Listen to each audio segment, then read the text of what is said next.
Welcome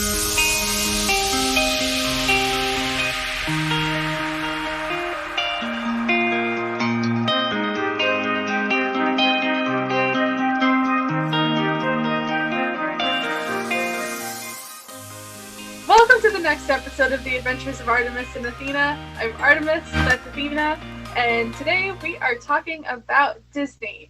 We are part of the Disney generation. Take it away, Athena.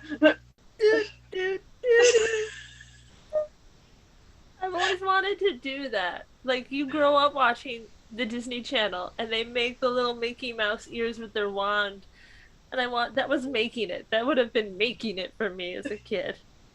Yes. The Mickey ears.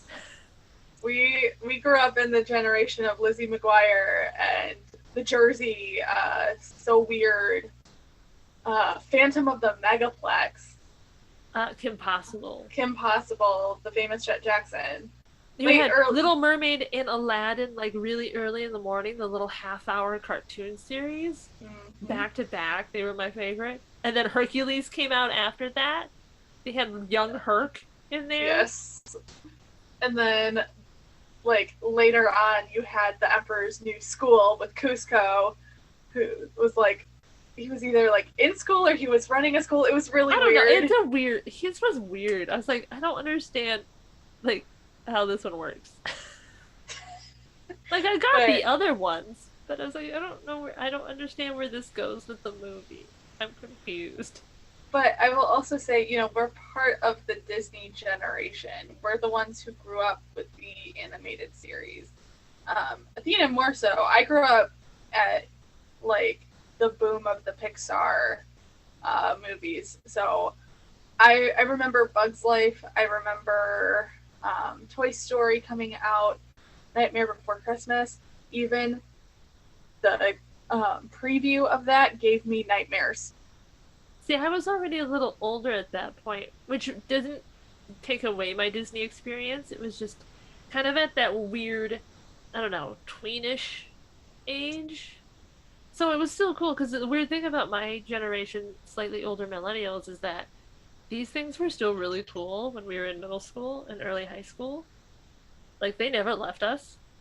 Yeah. We held on to Disney, and then animation, like... It just never left. You're gonna rip them out of our cold dead hands. Yeah. So I grew up with, like, The Lion King coming out. That was like, whoa.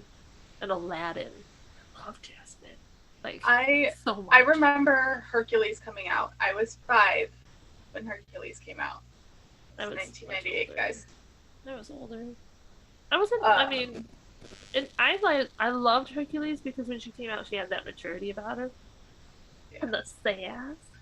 Well, and I think for me, like, I grew up in such a whitewashed community, having the Muses as a respected part of that movie, and seeing, like, yes, Hera was bright pink and Hermes was bright blue. Hermes. But you saw all of the different gods and goddesses that were different colors, and it just made sense. See, I loved Hercules because I was a myth kid. Like, yeah. I read Greek mythology for funsies. And that's why Aladdin was so... Like, I loved Aladdin. I loved the cartoon series. I loved all the sequels to Aladdin. Because I loved the story and the myth of Arabian Nights. And all of the stories that came out of that. Like The Wrath of the Dongans, a book that's based off those stories too. So I love Jasmine. Like, she came out and I was like, God, I love Jasmine. Like, she's sassy. She didn't let men tell her what to do. She told them what to do. I remember the first time I saw Raja, like, go after the prince with the heart underwear. Yes. Like, and he walks out. That was very telling for a small child. But it's empowering for a small girl. Yeah. I will say I also, like, I grew up on Disney Channel. One Saturday morning was huge. I devoured Pepper Ann and Doug and Recess because the kids in recess were my age. Like I felt that. And I mean, yes, they were technically much older than I am. They were in 4th grade. I was probably 4 or 5. But I loved them. And I thought TJ was like the coolest person ever. But I also, like, I'm the oldest child in my family. But most of my cousins are older, and I inherited all of their Disney movies. So I had quite a collection. So I grew up on the classics. I grew up on the Peter Pan and the Cinderella and Bambi. Oh, Bambi. Bambi. Bambi was, I watched it so much. It's not funny. I would run away every time in the beginning for Bambi's mom. Spoiler. Bambi, yeah.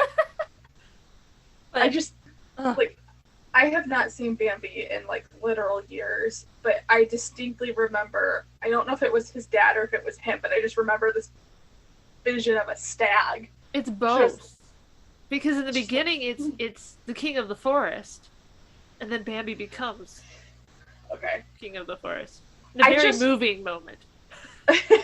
For me, I can remember, like, showing Bambi to my younger cousins, and my younger cousin couldn't say Thumper, so she would go, "It's Thumper! It's Thumper!" So, you know, it's very much part of our lives. As problematic as we see it is now, it is still very much part of us. Because the early ones were very... I mean, you had Ariel, who's very sassy and very, you know, take charge. Even in Aladdin and Jasmine. Even Pocahontas, which pulls way far away from history, but... Yeah, we're not going to talk about that. That's a whole other episode. I would just like to point out the sequel to Pocahontas is trash. Thank you. But I will say this for that. Watching Pocahontas, because I loved Pocahontas so much, made me read about Pocahontas. Pocahontas, yeah. The actual Pocahontas. Yeah. Disney has this impeccable way of entertaining you, but also giving you more ideas to research and to learn. And I love the new direction it keeps going. It's constantly trying to respond to what we are saying, where we need more diversity in there. Yes. More empowering female stories, because it is. I mean, the beginning was very much, you have these empowered women, even Belle. Yeah. But in the end, it's about a man. Yeah, she still needs that man to come save her. Or their approval, or something. Yeah. Something. Like, you know, with Belle, it's like she is trying to ward off the unwanted advances of Gaston, but it is still considered this huge, like, he's still attractive. Honor. Well, yes. it is huge this honor that he's showing affection to her, and she's going, nah, move along. But at the end, she still needs Beast. She still needs Adam, and it's. I feel like it takes away from that, but. I mean, it is. It's problematic. As much as we have these princesses that are empowering, and we can take different parts of it, and recognize ourselves in it, you're still having to break down that stereotype, and I still think we are a very long way from doing that as women. But I do appreciate, like, Frozen and Frozen 2, and the way they presented Kristoff, and the way they presented his relationship even with Elsa and Anna, Rapunzel with Flynn. Yeah. Even, like, I feel like Moana was the first, like, one of the first big ones where it's not solely centered on a relationship with someone. And yes, there is a very big familial relationship issue there, because she's trying to figure out, you know, can I lead this tribe? With she has more agency. I mean, there's still Maui. She does. There is Maui, but it's not that romantic entanglement where she needs him, a male figure to be married to or be romantically linked to. She goes to like force him to give up his staff so she can go restore the heart of Te Fiti. I am Moana of Motunui. You will board my boat. But I will say, Moana. I will say the biggest one for me as an adult type person was Brave.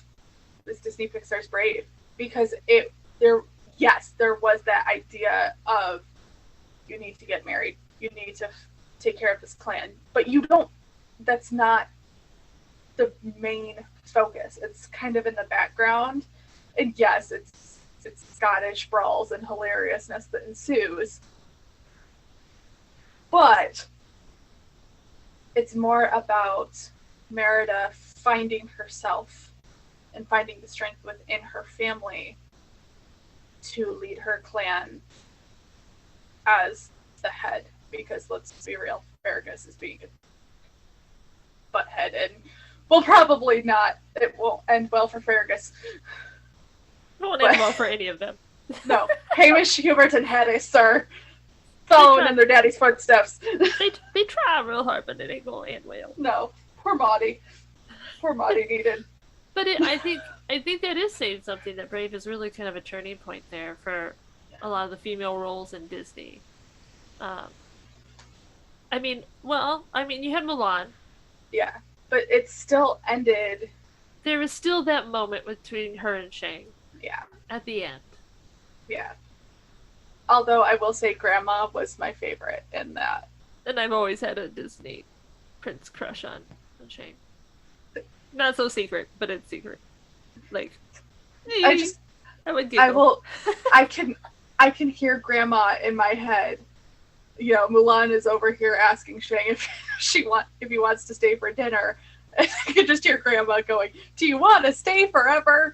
I'm like, that is the goal. We can quote a Disney quote for any situation. The Disney generation has a Disney quote for everything. I quote Disney more than once a day at work. And it's not even conscious sometimes. It just pops out. Like, let's say I'm at work and something goes wrong. I will literally go, dishonor on you, dishonor on your cow.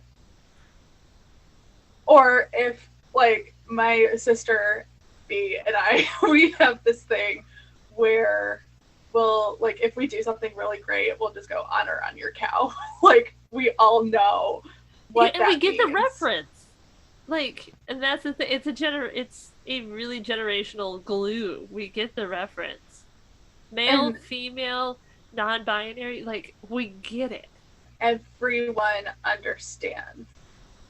And, you know, we have never been to the parks, so we cannot speak to the parks.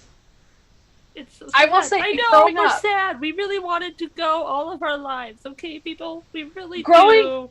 Growing up, I had a Mickey Bank, and it was an oatmeal canister, a Quaker Oats oatmeal canister that my parents... You youngers are not going to know what that looked like, but all of us millennials are like, yep.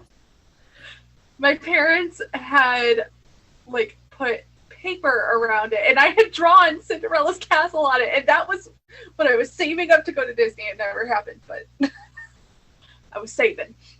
We're going to try real hard to get there as grown-ups. Yes. But we got to find a chaperone. Because we might get kicked out now. I'm totally joking. Someone needs to feed us and make sure we're hydrated. I mean, because it'll just be going, running. It's nuts. But that's the thing, like, for our generation, like, going to Disney. Yeah. And it is something to say that we didn't get to go, but that was a huge, like, vacation. We're going to Disney. Yeah. You know, like, and Athena will attest, you know, if, you know, the star quarterback won the Super Bowl. Hey, where are you going? I'm going to Disneyland. Like, and it's a joke now, but it wasn't then. It was real. Well, and like we had Nickelodeon as kids, mm-hmm. but you had Disney. Yeah. Like it from like if you were getting ready in the school to go to school in the morning, you had Disney. You came home, it was the Jersey, it was the famous Jet Jackson, it was Lizzie McGuire, it was like from morning till night, it was Disney. That's So Raven. Wizards of Waverly Place was a little later. That was kind of towards the end of my journey with Disney Channel. But now we have Disney Plus, guys. Like, it is a millennial dream. All of our Disney classics. We had A Wonderful World of Disney. We had the Rodgers and Hammerstein Cinderella with Victor Garber and Brandy and Whitney Houston. And I started watching it again today, guys. I think as problematic as a lot of elements are, yeah, there is still this messaging through it, and there's this kind of imagination and creation, and hope and playfulness that I'm sad that children don't necessarily get now. Yeah. Because of everything that is happening in our world. And as people who we grew up knowing that innocence. Yeah. And growing up with it and then coming back to it and being able to look back and as intelligent adults go, okay, that's problematic, but we can still enjoy it. Enjoy it, and the fact that a lot of young generations won't have that is really, it's sad. Well, and I think it's up to us to make sure that innocence doesn't die. Yeah.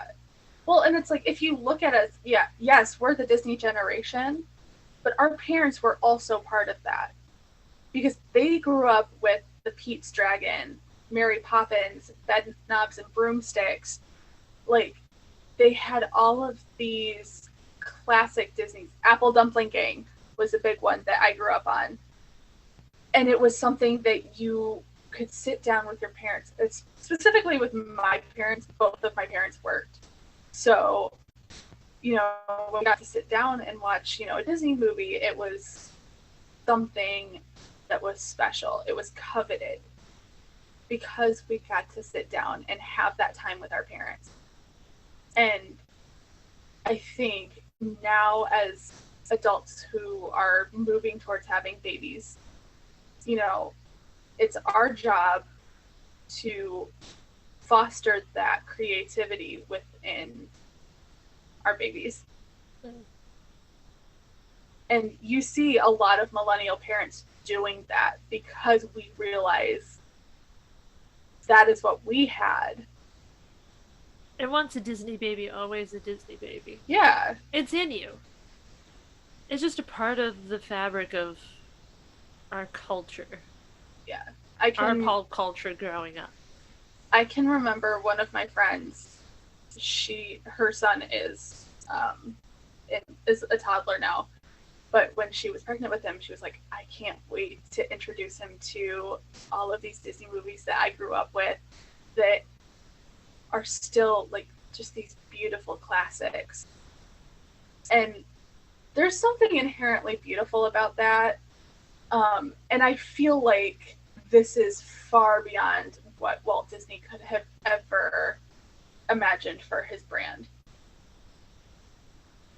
And it's ever evolving because we grew up with Disney. So now as we step into the roles that are in charge of Disney through animation, through Pixar, through all the business end of it, is now going to be the millennials who grew up as little babies on it.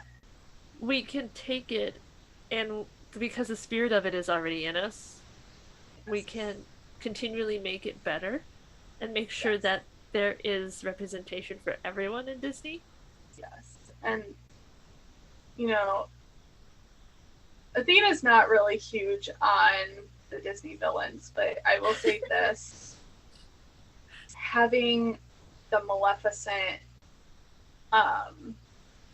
movies gives it a new meaning. It gives the original Sleeping Beauty more depth because you can think critically, like, yeah, she was not good, but you can see a version of why she is the way she is, and I think that's I a think there are testament to some us. villains that you can do that with. There are some other villains that you cannot. There's a certain movie coming out that I no, Yeah, you can't make that one redeemable.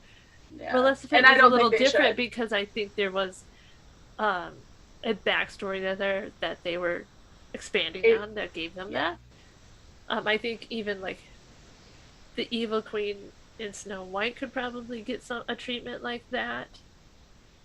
Like yeah, and there I are think, some villains that are just villains.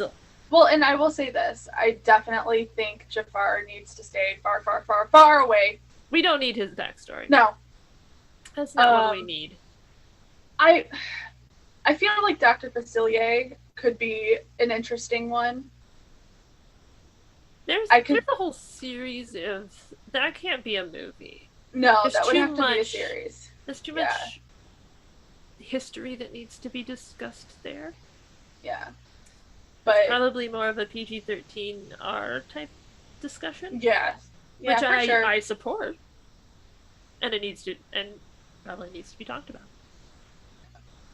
But I think there are so many avenues, especially now. Again, we're coming into the Which creative, and that's why we're getting Maleficent. We're getting these yeah, because we're like, ooh, now we get to turn our little fan fiction into canon. We're taking over. yeah, we're making we're Sounded making really the like nefarious. films. We're making the films we wanted to see as kids. Even though I will say I had nightmares, quote unquote. I still have nightmares about the evil queen from Snow White.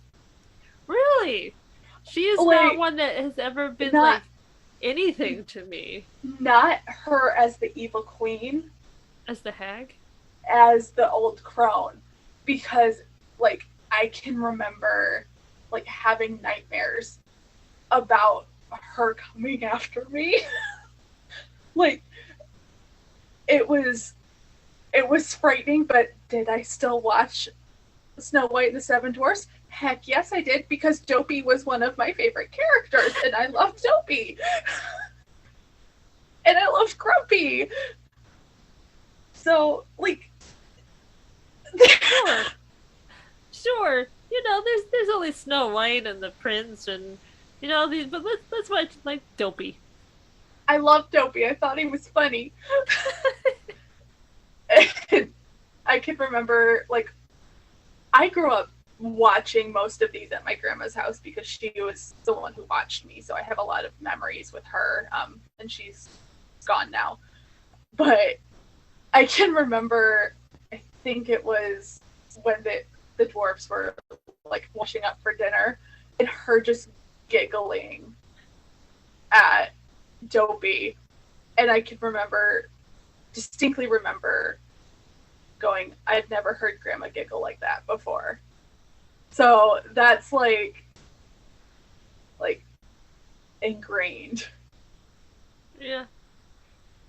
See, mine was always just the Little Mermaid. Little Mermaid and Aladdin. I like the sassies. See, and I loved Peter Pan. I loved anywhere it wasn't set where I could be Like in magical. every There's yeah, something other about it. Yeah. yeah. Where I was Like, like, I love the like Hunchback. I loved Hunchback of see, Notre Dame. I love Esmeralda because she's a dancer and I was a dancer.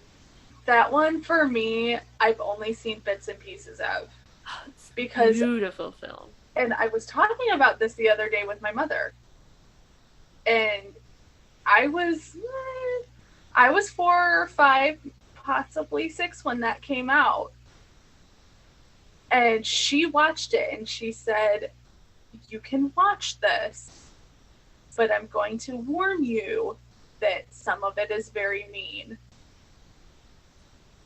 And she gave me that choice. It's such a disservice because And you could have loved it and handled it. I don't know. Probably if I was older, I could have, but at 6, I was not.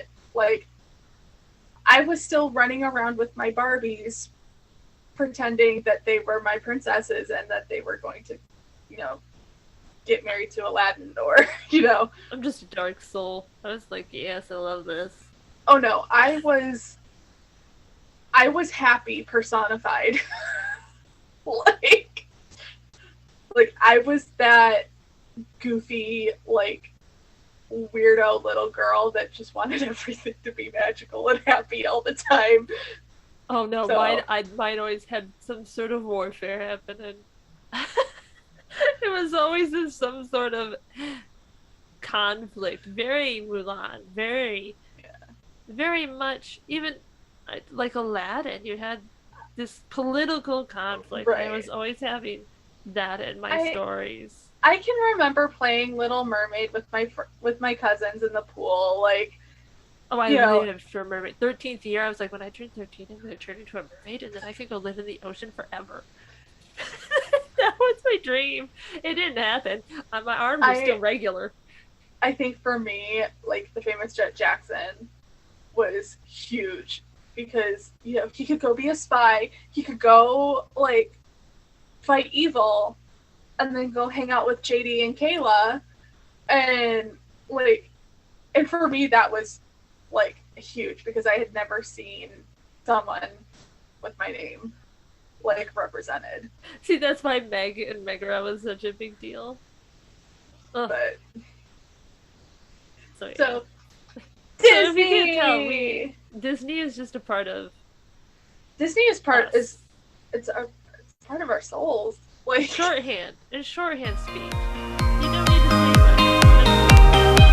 It just fills in the conversation. Oh, you like Disney? Cool. Let's talk about it. Yeah. What's your favorite Disney movie? Because that's going to tell me everything I need to know about you. And I think that's. It's great, but it also does as a disservice. Because then you spend the entire day arguing, like, that is so not the best Disney movie. Right. But yay! Disney. We could not talk about it. And probably talk about it some more down the pipeline.